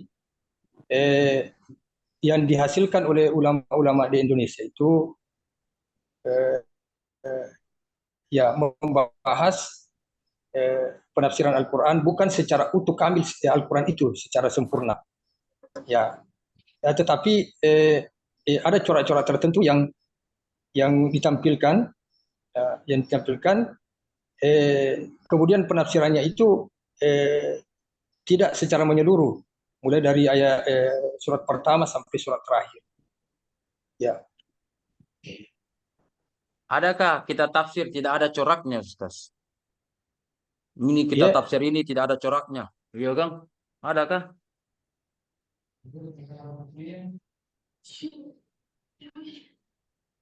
Apakah ada kita tafsir tidak ada coraknya? Kan Kamil tadi dikatakan menafsirkan 114 surah semua. Ada juga ada corak-corak khusus tidak kamil ya. Jadi yang saya pahami kalau Ustaz Rusdi bilang ada corak-corak khusus, tidak kamil, tidak utuh. Berarti kalau orang pakai corak, ya berarti tidak sempurna. Jadi yang sempurna itu tidak pakai corak, begitu. Maksudnya bagaimana itu? Kita harus sepakat di awal ini. Enggak, mungkin ini tidak tersambung terkonek ini pemahaman saya, Pak Doktor, dengan saya sendiri, keinginan saya. Dan tadi dipertanyakan apakah kita terima, ya kita terima apa namanya tafsir corak-corak tafsir seperti ini untuk kita jadikan sebagai apa namanya bahan makalah. Jadi maksud saya di sini bukan berarti yang saya maksud secara utuh ini kan ini pembahasan tafsir Indonesia. Jadi ada tokoh-tokoh yang memang tidak menjelaskan secara utuh, ya mungkin karya-karyanya, ya karena dia surah per surah, atau satu pembahasan tertentu yang memang mereka pilih, sehingga dia tidak menafsirkan Al-Quran secara utuh. Oh begitu. Jadi parsial ya, parsial. Jadi bolehlah. Walaupun itu adalah kitab fikih misalkan atau kitab teologi, tetapi di dalamnya ada beberapa ayat membahas ayat yang Al-Quran dibahas kan baru dijelaskan, ya kan? Nah, kecuali misalkan memang tidak ada ayatnya di dalam hadis di semua, misalkan ya, berarti bukan lingkup kita. Tetapi kalau ada menyinggung, menyebut, menyinggung, memukakan, mengutip ayat, ini kan tafsirkan objeknya cuma satu, Al-Quran. Berarti kalau gitu, berarti di sini kata-kata yang dimasuk kita kitab tafsir ini bisa termasuk tadi terjemahan, ada ijmalinya kah, atau ada juga nuansa-nuansa menyinggung tentang Al-Quran, atau kitab-kitab nanti diolah ini ya, kitab-kitab yang misalkan berkaitan dengan Al-Quran atau menjelaskan tentang Al-Quran. Kalau kita bilang kita tafsir, mungkin itu terlalu terbatas ya. Kita tafsir, oh ini kita tafsir ini, ya kan? Kita sudah ada di dalam otak kita. Kita tafsir itu ini Al-Qurtubi, ya fi Zilalil Quran. Oh ini loh. Oh iya, ya kan? 30 juz harus ini. Oh. Bagaimana kalau yang penting kitab-kitab atau buku-buku, cuma hati-hati nanti kata-kata kitab. Siapa tahu ada yang salah sangka yang dimasuk kitab itu harus bahasa Arab, ya kan? Tadi dikatakan ada bahasa Jawa, bahkan ada bahasa Bugis, ya kan? Ya, bahasa daerah masing-masing. Ya, bagaimana kalau begitu? Oh, siapa tahu, bukan kitab ini, buku Ji. Bagaimana kalau begitu? Itu nanti dalam membuat rangkaian bahasa Ustaz Habibi harus betul-betul pemakalah paham dan pembaca juga paham. Itu definisi yang bagus. Pemakalah paham, pembaca lebih paham. Ya kan? Siapa tahu Anda bilang kata-kata kitab, harus bahasa Arab itu kitab. Iya ya. Seperti kalau kita di pondok, belajar kitab, maghrib bisa kita belajar kitab. Oh, berarti yang kita masuk itu apalagi kitab sebentar kita paham ini Al-Jalalain kah? Riyadus Shalihin kah? Kitab apa sebentar dibahas? Oh, Riyadus Shalihin. Bahasa Arab kan? Beda itu kalau kita di kelas. Kitab apa dipelajari ini bahasa Indonesia? PPKN, apa kitabnya PPKN, iya kan? Begitu kan? Walaupun mungkin kitab dengan buku, ya istilahnya ada bahasa Indonesia, ada bahasa Arab ya, tapi mungkin konotasinya bagaimana? Itu, jadi harus selektif ini. Oke. Bagaimana? Kalau begitu, saya tantang kita di kolom chat, kita mau saya menunggu 2-3 menit, masing-masing kita definisikan. Yang kita masukkan sejarah, yang kita masukkan kajian tafsir di Indonesia ini hanya ruang lingkupnya apa? Oh ini secara luas ruang lingkupnya. Kajian tafsir ini membahas terkait ilmu-ilmu yang berkaitan dengan Al-Quran.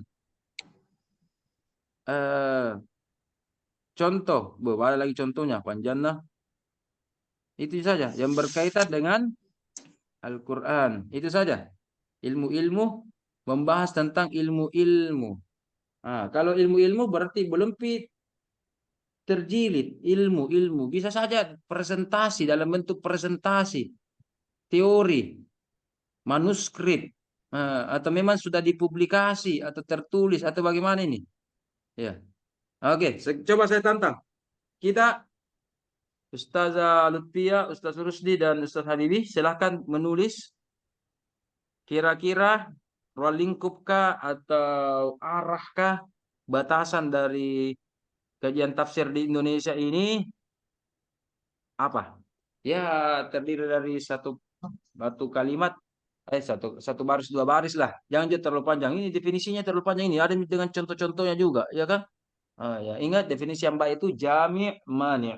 Oke, silakan. Saya tunggu 2-3 menit. Saya tunggu di kolom chat. Saya boleh lelang ini. Ya, definisi siapa yang kita sepakati ini? Nah, coba. Hmm. Sudah ada gambaran dari pemakalah, sudah ada gambaran dari Ustaz Rusdi. Ibu Lutfia sebagai pengamat yang sangat baik juga bisa membuat definisi. Nah, silakan. Saya tunggu.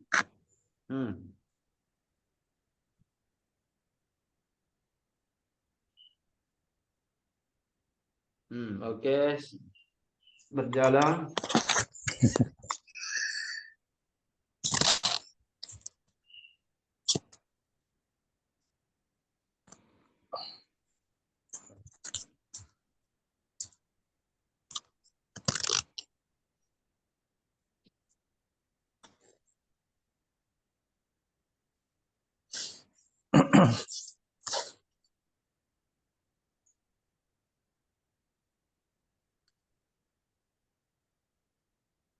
Oke, saya tunggu lagi. Masih ada 2 menit. Silakan.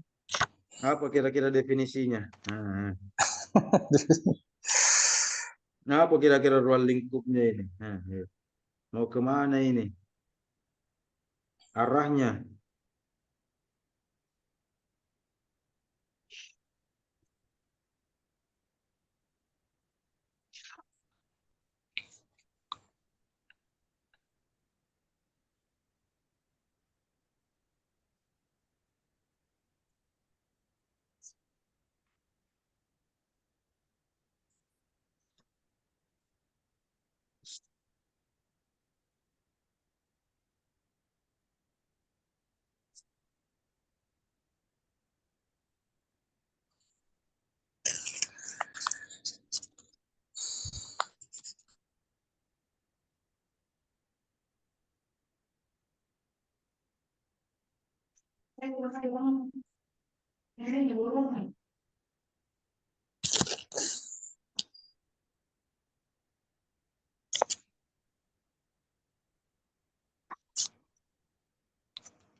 Di chat, di kolom chat dikirim.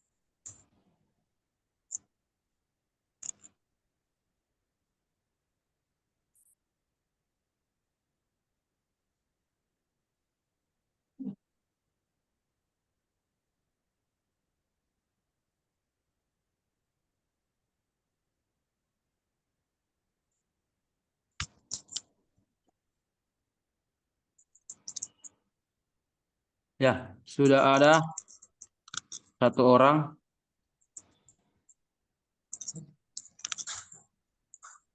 Ini Pak Habib ini tak balik-balik tulisannya. kajian tafsir di Indonesia merupakan ruang lingkup. Yes, Ustaz. Harusnya bilang ruang lingkup kajian tafsir di Indonesia. Nah, itu kita balik yang membahas ruang lingkup yang membahas karya tafsir di Indonesia, kitab-kitab koma, kitab-kitab yang berkenaan dengan Al-Quran sesuai dengan mufassir, sesuai dengan mufassir. Ini kitab-kitab yang berkenaan dengan Al-Quran sesuai dengan mufassir. Maksudnya itu Kitab-kitab Ustaz, selain dari karya tafsirnya, kitab-kitab tafsir dari tokoh tersebut juga yang membahas tentang Al-Quran. Ustaz.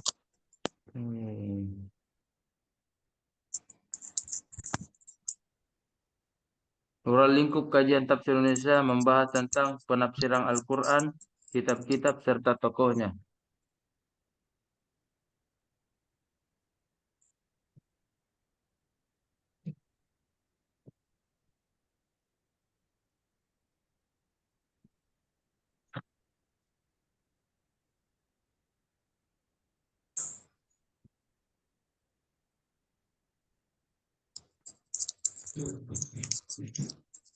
Lama sekali.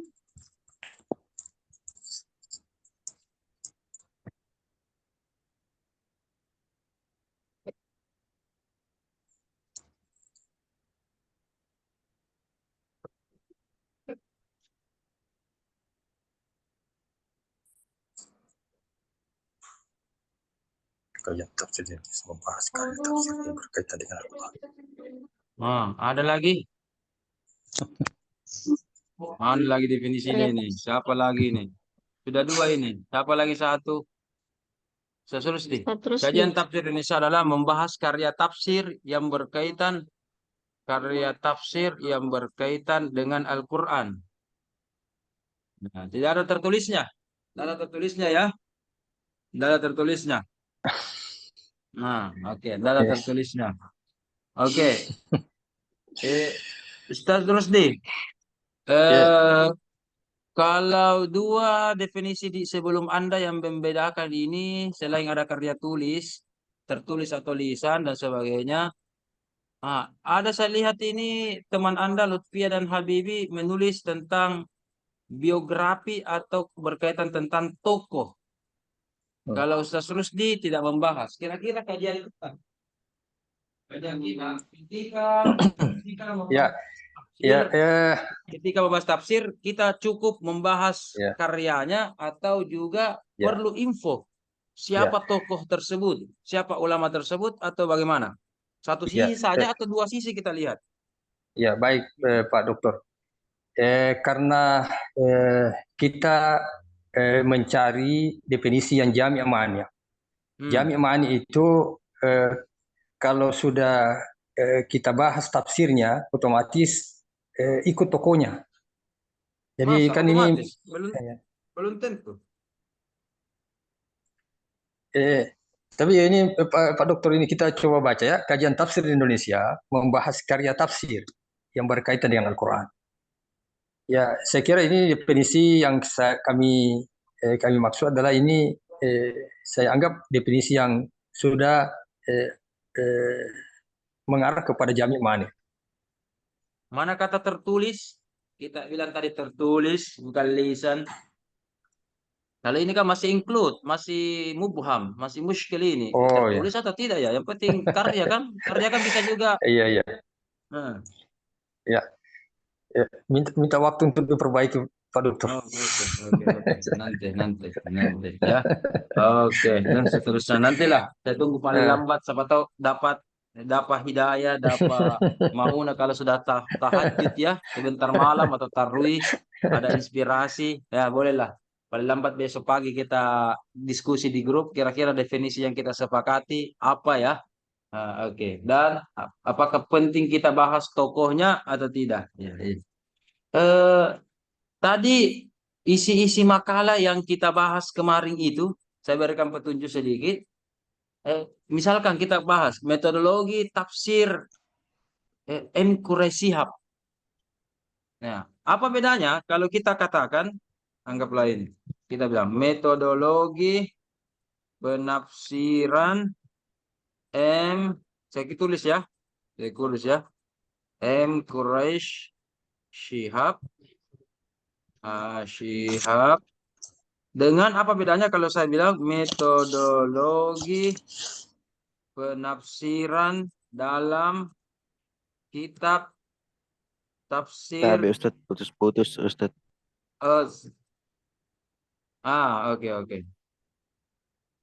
Kira-kira apa bedanya? Putus suara. Oh, oke. Oh, putus-putus. Oke. Tapi Ustadz putus-putus suara tuh, Ustadz. Putus-putus. Sekarang bagaimana? Sekarang masih putus-putus. Saya off dulu. Seperti Oh saya ya, terus ini. Saya off dulu bagus video. Ustadz. Lumayan nih. Oh ya, Ustadz. Alhamdulillah. Apa bedanya Ya, kira-kira? ya. Alhamdulillah. Metodologi penafsiran pertama dengan metodologi metodologi mungkin ada tipe ini metodologi penafsiran dalam kitab tafsir Oh ya, Al-Misbah Ustadz. yang membuat tafsir Al-Misbah kan beliau M. Quraisy Shihab. Iya, Ustadz. Kira-kira sama atau beda? 100% sama atau 100% beda atau bagaimana itu? Ini permainan Beda. bahasa ini. Nah, Beda, beda. Ustadz. Iya. Beda. Silakan Pak Habibie. Apa bedanya itu? Kalau yang pertama metodologi penafsiran M. Quraisy Shihab berarti seluruh pikiran maupun karyanya itu terkait bagaimana dia menafsirkan Prof. Quraisy Shihab, baik itu secara lisan maupun tulisan. Eh, Sedangkan ketika tafsir Al-Misbah itu kan nyata Ustadz, yang tertulis dari buah pikiran Prof. Quraisy Shihab, karena terkadang didapati itu ada perbedaan dari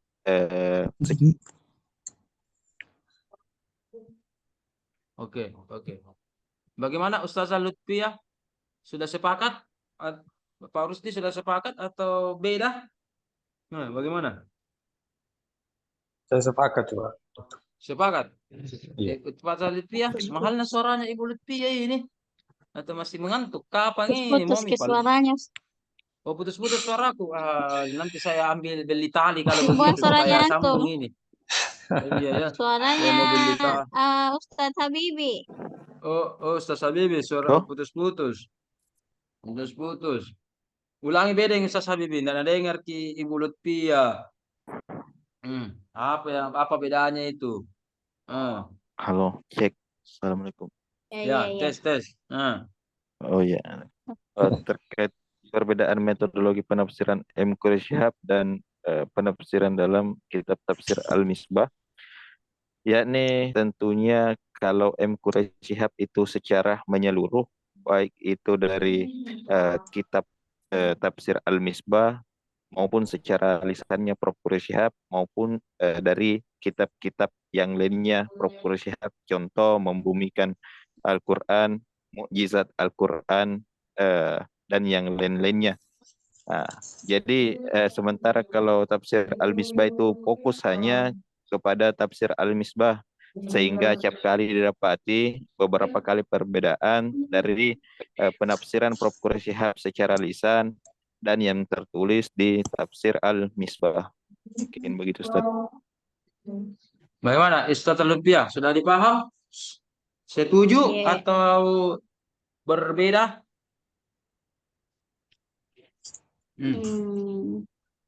Atau ada pendapat lain? Silakan. Adakah? Setuju saja Ustadz. Setuju. Oh, setuju. Oke. Berarti kalau kita bilang metodologi penafsiran M. Quraisy Shihab, bukan hanya bukunya ya, bukunya tafsir Al-Misbah, ada buku yang lain. Bahkan ada namanya tafsir Al-Amanah, tafsirnya beliau juga Lubab, dan kitab-kitab lainnya atau buku-buku lainnya ya. Oke. Kalau Al-Misbah berarti hanya memfokuskan itu yang 15 volume dari kitab tafsir Al-Misbah ya, tinggal dipilih cetakan lama atau cetakan baru, yang Anda kaji dan seterusnya. Oke. Kalau begitu, judul-judul yang kita ambil karena ini kajian S3 doktoral, maka kita mengambil kajian-kajian yang pertama, itu yang di atas ya, di atas. Tidak membatasi ruang lingkup atau tindak tanduk dari seorang mufassir, bukan hanya dalam satu kitab ya. Terkadang dia tulis di kitab ini, sudah diterbitkan. Saya mau ingin menambah lagi, ya kan? Ayat-ayat misalkan tentang jilbab, surah An-Nur.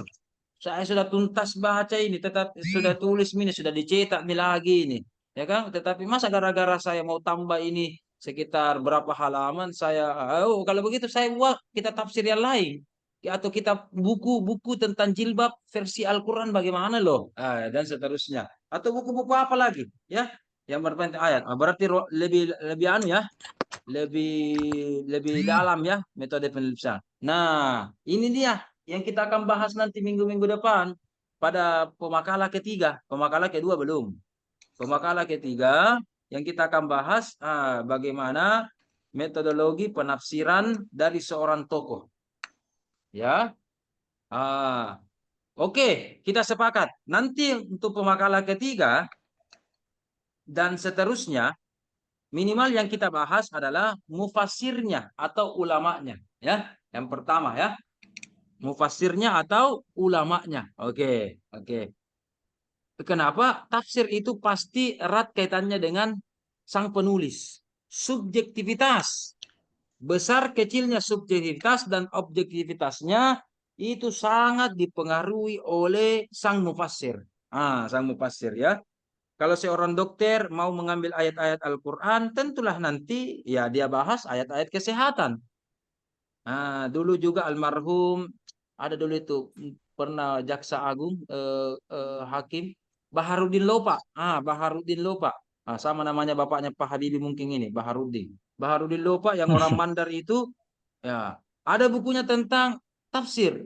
Maka dia membuat HAM dalam Al-Quran, hak asasi manusia dalam Al-Quran. Berarti dia hanya berbicara tentang HAM, ya, HAM, hak asasi manusia dalam Al-Quran. Jadi kenapa? Dia memang orang syariah, begitu ya, dan seterusnya. Oke, jadi kita sepakati yang kita masuk ini kajian-kajian tafsir. Kita bahas dulu mufassirnya nanti sedikit. Ya, apakah latar belakangnya, pendidikannya, siapa gurunya, siapa muridnya, ya kan, dan seterusnya, lahir wafatnya, karya-karyanya. Dan yang kedua yang kita bahas tentu adalah memfokuskan karya-karyanya. Ya, kalau satu berarti satu saja, kalau satu saja. Tapi kalau ada beberapa, kita bisa mengambil beberapa tersebut dan kita mengambil benang merah antara tiga-tiganya. Udah siap ini buku apapun dia kaji ini pasti suka ada pendapat-pendapat makna bahasa, pendapat-pendapat ahli bahasa. Maka kita kasih kesimpulan. Ciri khasnya beliau ini dalam menafsirkan Al-Quran, ya dalam semua bukunya ini itu selalu berangkat dari makna etimologi atau makna bahasa dari sebuah kata, ya kan? Jilbab apa makna bahasanya, haji apa makna bahasanya, saum puasa apa makna bahasanya, itu berangkat suka dari situ. Inilah ciri khas beliau. Jadi cara menafsirkannya begini dan seterusnya. Boleh begitu ya, kita mengambil clue. Dan bisa kita melihat juga minimal 3 hal. Catat baik-baik. Metode tafsirnya apa? Bil ma'sul atau bil ra'yi. Pendekatan tafsirnya apa? Apakah tahlili, ijmali, muqaran atau maudu'i? Kemudian coraknya apa? Corak tafsirnya apa? Apakah sufistik, adab ijtimai, ya kan, ilmu kalam, bahasa, haraki, pergerakan, politik atau apapun, fikih juga boleh, tasawuf terlebih-lebih dan seterusnya. Cuma ingat dalam metode tafsir itu cuma pilih satu, tafsir bil maksud atau bil ra'yi. Ya, hati-hati kalau Anda membahas dua-duanya. Susah loh kalau kita bilang dua-duanya. Untuk membedakan, lihat yang dominan. Kita tafsir mungkin ada riwayatnya, tetapi yang dominan adalah birra'yinya. Kalau begitu kita simpulkan, kalau begitu birra'yi, dia adalah birra'yi. Ya. Tahlili, ijmali, muqaran, maudu'i. Mungkin sebuah kita tafsir ada semua ini 4. Tapi kita lihat langkah awalnya, tengah dan keseluruhannya dia mengadopsi yang mana? Oh, karena dia berangkat dari ayat, kemudian penjelasannya dengan panjang lebar, menjelaskan 30 juz Al-Quran, 114 surah, tahlili. Walaupun di dalamnya mungkin ada maudhui-mauduiannya aja sedikit. Ada ijmalinya sedikit, ada juga sedikit selalu membanding-bandingkan riwayat ini, pendapat ini dan sebagainya. Tetapi tahlili. Pilih saja satu, ya kan? Dan yang ketiga adalah corak. Kalau corak bisa lebih daripada satu, bisa lebih daripada satu. Contoh kalau kita bilang adabi ijtimai, itu kan sudah dua. Adabi berarti linguistik, ijtimai berarti sosiologi. Sudah dua memang. Adabi ijtimai, sudah dua memang. Ya kan? Kita bilang ilmu kalam, boleh. Jadi ada kita tafsir mungkin corak yang paling mendominan adalah mungkin fikih. Tetapi ada yang lain. Contoh, baju saya ini kalau dilihat Ibu Lutfiah, apa coraknya baju saya? Warna apa? Corak itu artinya bahasa Arabnya laun. Launut tafsir, alwanut tafsir. Apa warnanya? Warna-warna apa Ibu Lutfiah? Abu-abu. Abu-abu. Oh, abu-abu kelihatan situ. Padahal nafi nih, nafi. Nah, biarlah. Kabur Nafi kini. ini nafi. Oh, kabur ya. Kabur kemana? Memang saya kasih kabur sedikit anunya. Kabur Gambar kemana? video saya. Supaya tidak banyak kota dan lari ke suara ya, lari ke suara. Kejernihan suara yang saya utamakan dibanding muka ya. Oke. Oke. Betul, 90% dari warna baju saya adalah nafi, warna biru nafi. Tetapi mungkin ada warna putihnya. Ada mungkin belang-belang warna hitamnya. Berarti tetap ada corak utama dari sebuah kitab tafsir, ya kan? Tetapi mungkin ada tambah-tambahannya. Al-Qurtubi, oke. Itu adalah fikih, oke. Yang mendominan fikih coraknya, oke. Al-Qurtubi. Tetapi ada mungkin nuansa yang lain. Nah, itu boleh lebih dari satu. Ya, boleh. Tafsir Al-Misbah boleh saja lebih daripada satu. Tafsir ini boleh saja satu ya. Dan seterusnya dan seterusnya. Dari situ kita nanti bisa kategorikan. Di akhir pertemuan kita lagi kembali menyimpulkan.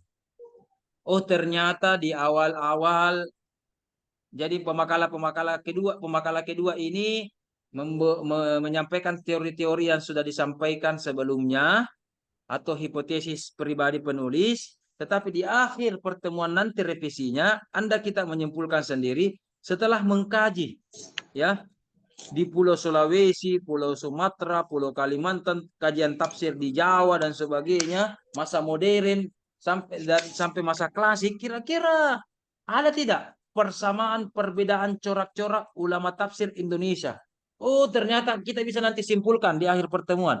Ternyata ulama Indonesia itu kalau menafsirkan Al-Quran itu selalu begini-begini.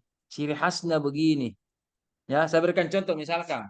Warga Indonesia itu ciri khasnya itu dari dulu orangnya ramah tamah dan adaptif. Adaptif itu bagaimana adaptif?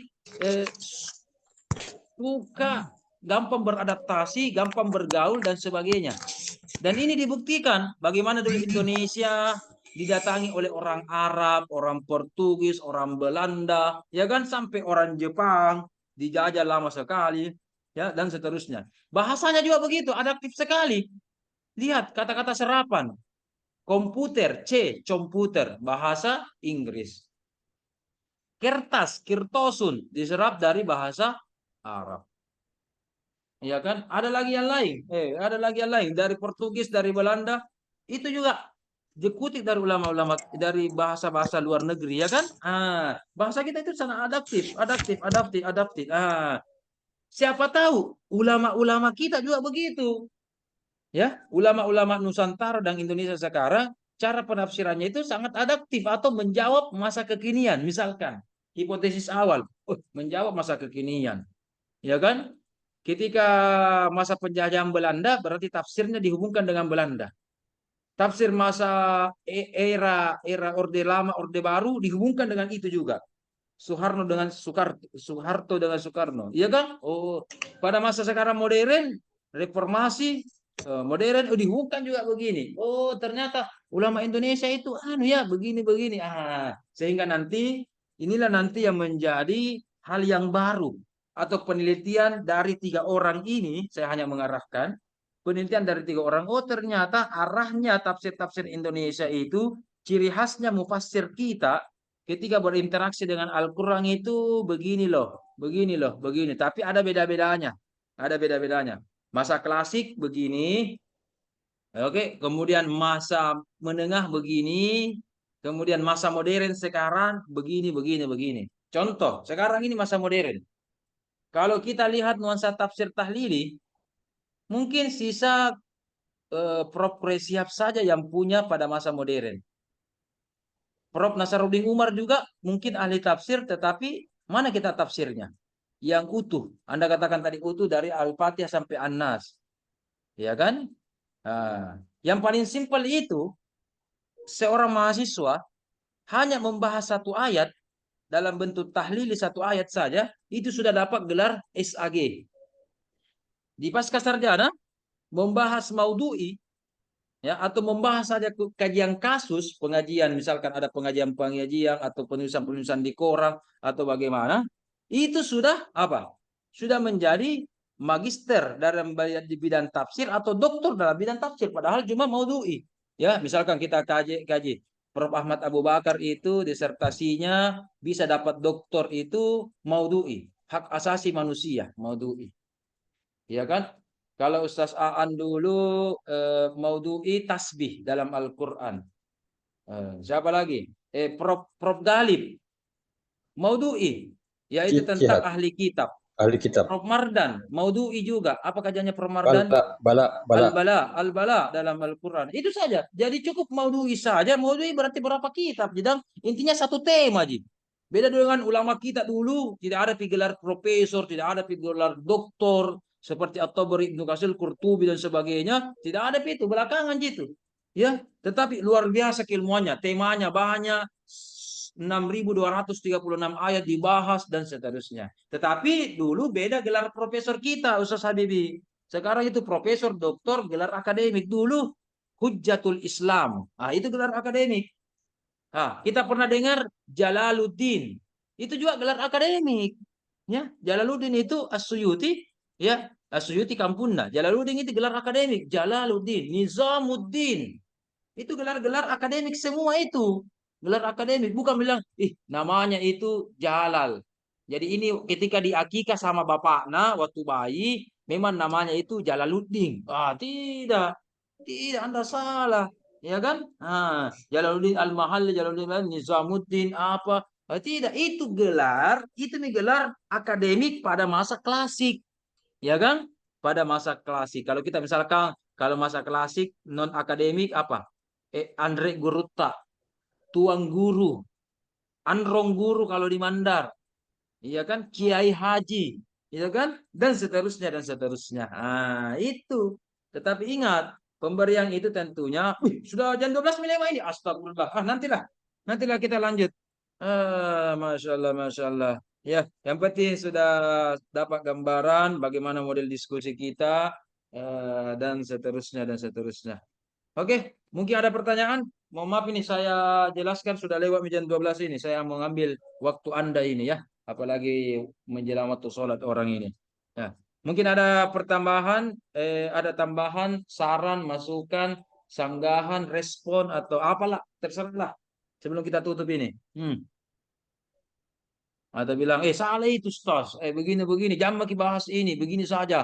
Begini saja. Oh ya oke.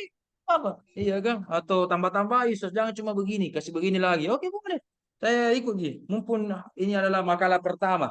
Ya. Makalah pertama yang kita sepakati dan seterusnya. Bagaimana? Sudah cukup atau bagaimana? Ustaz Habibi masih mau menambahkan? Ustaz Rusdi, Ustazah Lutfiyah? Oh, sudah nih. Alhamdulillah. Ya, terima kasih banyak. Terima kasih. Ya, alhamdulillah. Oke, terima kasih atas waktu dan kesempatannya. Nanti tentunya harus diperbaiki ya kesimpulannya apanya. Termasuk Anda katakan tadi tujuannya atau urgensinya pelajari kajian tafsir di Indonesia ini Pak Habibi, itu bagus kalau ada poin-poinnya. Bukan cuma 2 paragraf yang Anda kasihkan itu narasi saja. Kasih poin-poin Iya, Ustaz. apa? Yang pertama begini, untuk mengetahui Iya, Ustaz. apa, untuk begini, untuk memperdalam, untuk ini, sebagai bahan ini, dan seterusnya. Itu baru ilmiah, ya. Oke. Oke. Sekarang Ustaz. Anda latihan Iya, menulis Ustaz. dengan baik. Karena Anda nanti akan betul-betul menghasilkan karya yang monumental dalam disertasi Anda. Nanti Anda akan dikenal doktor apa. Iya kan? Ya, misalkan kemarin ada di Wasa Usuluddin itu membahas tentang mandi junub. Berarti dia digelar apa? Sarjana Dokter mandi junub, junub. Ya. Anda nanti digelar dokter apa? Ada dokter dokter jin, Ningsi itu ada jin membahas tentang sihir. Maka kami sihir. mahasiswanya menggelar beliau, wah, dokter sihir ini karena dia membahas tentang sihir. Nanti Anda digelar dengan dokter apa? Sihir. Kalau saya, dokter saya adalah tafsir isyari. Ya, saya tafsir isyari kemarin. Dan seterusnya dan Oh, seterusnya. iya, Ustaz. Maka masing-masing kita punya ciri khas dan itu nanti yang harus kita perdalam sesuai dengan bidang masing-masing. Terima kasih kita bertemu karena Allah dan kita juga tentunya berpisah karena Allah. Wabillahi taufiq wal hidayah. Ustaz. Assalamualaikum warahmatullahi wabarakatuh. Alhamdulillah. Waalaikumsalam warahmatullahi wabarakatuh. Waalaikumsalam. Iya, Terima makasih, kasih banyak, makasih. Ustaz. Terima kasih. Sama-sama. Selamat semua menjalankan ibadah puasa. Sehat-sehat, Ki. Iya. Amin. Oke.